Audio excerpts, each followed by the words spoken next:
organizations. We need to be getting information from each other, and that's what this is for. So my contribution is just giving information. A lot of the information, if it's state specific, which you're all from different states, I'll be giving you my email address so you can email those questions. And does anybody have any writing utensils? I can get Bill to send out the information with the email so you can contact at a later time. I am not a lawyer, so this is not legal advice. This is just information that's shared through us doing this, the 501c3. A few years ago, when Bill started the collaboration, I was able to help get our collaboration, Major Taylor, how do you call it? How do you say it? MTICA. To start their 501c3. We need to stop splitting our manpower. We need to stop trying to do separate things that are all the same. Maybe your club might not work with kids. Maybe your club is doing nutrition. Or maybe your club is doing health, welfare. There's all types of things you can do as a 501c3. So don't think that you're limited to working with children, which is a great opportunity because we are aging. Most of us are 40, 50, 60 plus. But we need to be bringing those young people in. So children's cycling is a great opportunity to do that. And what is a 501c3? 501c3 is just a tax-exempt status. That's the what? It's a tax-exempt status. That's all it is. Why? Why would you do a 501c3? Because it's really not for everyone. Some people are just cycling clubs just to get other people to cycle with you. But what it does is it allows you to qualify for grants. So if you do have already have a focus, it might be children's cycling. We have a children's cycling, but it's for little bitty kids that are in daycares. So we start them off 2, 3, 4 years old. We get a bike. We're collaborating with Free Bikes for Kids. Y'all might want to write that down. Free Bikes for Kids. There may be one in your neighborhood or there may be one in your state, but that's a great collaboration to have because they actually do give free bikes. So if you already have a group of kids you're working with, collaborate with Free Bikes for Kids. I'll send that information also to Bill so he can share. So eligibility for grants. What you need to do, step one would be you need more people to support you because you see how Bill works so hard. And that's on a large scale. So I would say a minimal of 3 people you need to help you. 3 solid people that have that same vision and that same grind that you have. Everybody's not going to give the same, but you want people that want to give the same effort. You have to create articles of incorporation. So let me go back for a minute. 501s, they have 501c1s. That's a nonprofit organization also. It's for student aid. So 501c3 is like a common name because 501c3 is the most common because people are doing organizational things for health things. So if you want to be healthy, a lot of people want to be healthy, and there's a lot of grants out there to help with nutritional things, with building your heart up, with exercise, etc. So we always say 501c3, but that's just the exempt status itself. But 501c7 is a social club. And it doesn't have to be a charitable, and cycling is sometimes a social club. You don't necessarily have to do charity. You can just say, I want to do a 501c7 and I don't want to do collect donations or give anything back. I just want to be able to ride with my people and collect dues just for that purpose. And that's what you do. So you want to do articles of incorporation, which we can also send you a format for. I'll be sending that to Bill, and he already has one. And all you have to do is cut the city and state and put your city and state in there. You can edit what your goals are, but we have a format for everything. A mission statement, you may already have a mission statement. You may already know what you want to do, but we have one. You need to apply for a federal ID, and that's through irs.gov. Don't go and do a general search. Make sure all of your websites end with irs.gov, because you don't want to be paying somebody for something you can do for yourself. We can do this for each other. So if we send you the format, you shouldn't have to pay all those extra fees. You're just going to pay for incorporating itself. You're not going to pay somebody else to do that for you. And you also need to register within your state. And that's the specific part that I speak of earlier.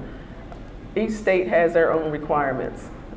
Delaware happens to be a kind of easy state to develop your 501c3 in.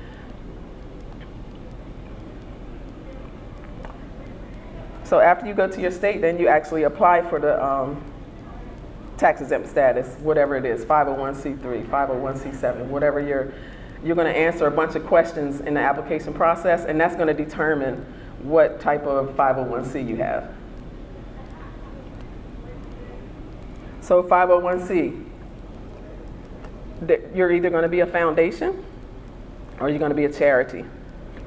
So the Major Taylor, our alliance, we're doing charitable things because we're out in our communities. We're going to be doing these things. And I heard someone else speaking about they didn't want to start a 501 because somebody else has a 501 in their area and they're closely related, which is a good practice. However, you can still do a 501 and be a pass-through charitable organization. So maybe they do something more broad, but maybe you do something more focused. And that takes that off of their plate so that you're collaborating. And when they get money, they can pass that funds to you as a 501 to meet your goals. It might not be exactly the same as theirs. So maybe somebody does children's cycling, but maybe somebody else does children's cycling, but they want to focus on literacy, or they want to focus on nutrition. So you go and you do reading seminars with the kids, and you go and you teach them nutrition, healthy eating, healthy living. And there's sometimes there's grants that are specific to a state. We also collaborate with bigger nonprofit organizations that are looking for collaboration. So your first stop is go to your state and look up the largest nonprofit organization and see if they're interested in helping you in your community, because they already have the funds there. So maybe it's a grant, but maybe sometimes it's not a grant. Maybe they're hiring you to do this part for them, right? So that way, if you can be like, you'll be like a 1099 employer versus a W-2 employer. That's what I liken it to, a pass-through. So the big company gets the big grant. They might get $200,000. And then you might do the literacy part for them. Somebody else might do nutrition part for them. Like you might get $7,000 for this, and they might get $10,000 for this. So that if they're hiring you for that, you don't have to do the same accountability as you would if you apply for your own grant. So it's very beneficial to use a bigger 501 in your area and let them hire you to do a specific task. If y'all still awake, clap your hands 2 times.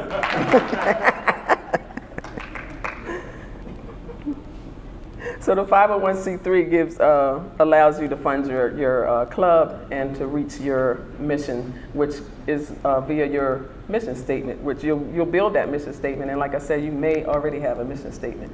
I want to use most of the time for questions. I'll answer any questions to the best of my ability, and keeping in mind that your state is going to be specific of what you have to do and what qualifications you need to meet. Brother Bill, I'm going to be using you to help to disseminate that information. Yes, ma'am. You're running the program as a business, but you have a separate entity that is nonprofit within that business. Or the business is within their nonprofit. So the important thing is to focus on, do you have the 501c3 exempt status? Yes. Okay. Is your goals, did you write out that this is specifically what I'm going to do? Because you can't go outside of what you say you're going to do. So that's why developing that in the beginning is critical. Kind of is. I'm not an attorney. So that is an attorney question. We may have attorneys in our collaboration. if there are attorneys, we need to be reaching out to them for those specific things that are specific to governmental IRS things and your state. But I would say, if you have it written exactly, yes, sir. You do not. You do not, because you're going to submit that information, and we already have information that we used when we submitted ours that were approved. So all you have to do is make sure you're doing what you say you're doing. Your mission statement, your articles, everything dictates what exactly you need to be doing. So you want to make it as narrow as you can. You don't want to be so broad where they, you know what I'm saying? But back to what you were saying and what you're saying, you don't have to have an attorney. You set up the information. We're going to send out the formats. You can just put in what your organization is. You can even look at our mission statement and kind of tailor that to what you're doing. Just change the information in there. That's it. So if you see that you're doing this thing and you say, you know what, I think we'll be better suited to do this because we have the support here. We already have this person and that person in place. We need to edit it. So you can edit everything. You can edit your mission statement. You can add things. I would leave what I have in the mission statement and just expand it. Oh, I'm sorry. There's 2 more over here, I think. Yes, ma'am. But when you fill out your application, based on the information that you put in the application, they're going to tell you what your 501 status is. So you just apply. All you're doing is applying for your EIN. And your EIN is what you give them to track the donations they're making. You get an EIN for anything. Yes, you're reporting to the IRS at irs.gov. It's a 1099 form, and sometimes it's a postcard if you're under a certain dollar amount, which I can't quote right now. $990. $50,000 for the under $50,000, you do the postcard, which is the $990N.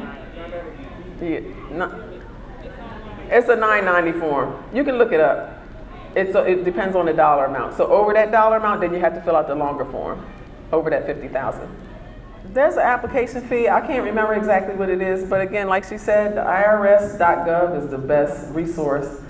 You can just type in how much does it cost to set up a 501c. You can type in 501c3 application, and it'll tell you the life cycle of a 501c3, what you should have in place before you start it. It'll tell you everything. But if you want to email, we're going to send out the email. If you have other questions, we can go drill down into that information for you. But irs.gov is the best place to go. There was somebody over here that I said, wait a minute first. Okay, go ahead. You have someone manage your 501c3, so all the funds that are coming in, is it a management company or you just manage it yourself? We just manage it ourselves. Once you get to that 50,000 and over is when you really need the management, because that postcard is pretty much kind of like a yes or no. Did you make $50,000 or more or not? Right? Are you still in existence? Do you still have the same board members? That's basically what it is. And there's other requirements through your state that you have to follow also, and there's a state reported. Yes, that's a good point.